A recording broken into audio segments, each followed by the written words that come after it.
Və sonra şeyx Hafizahullah şərhçi buyurur ki, həqiqətən bu şərhçinin yəni təvazökarlığına dəlalət edir.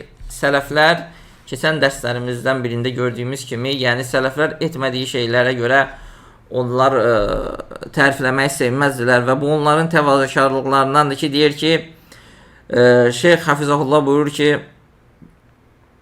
Allah Subhanahu Taala'dan deyir, istəyirik ki, Allah Taala bizə bağışlasın, bizi əfv eləsin. Niyə görə? Çünki deyir, bilmədiyimiz bir şeyi, yəni iyini belə duymadığımız şey barədə danışdığımıza görə Allah Taala bizə əfv eləsin, bizi bağışlasın. Həqiqətən bu Əhl-i-Sünnə və cəmaatın, yəni alimləri, müəllimləri, şeyxləri görün nə qədər təvazökardır. Şeyx bizim müəllimlərimizdən biridir, salihsindir. Həqiqətən oturuşunda, duruşunda, şeyxin gəzişində, dərsində şeyxdən heybət yağır. Yəni, əlhəmdülillah, Allaha həmd olsun ki, bu da Allahdan böyük bir neymətdir ki, bizə müvəffəq edib ki, sünnə əhlindən olan elm əhlindən dərs alaq, onlardan bəhrələnək.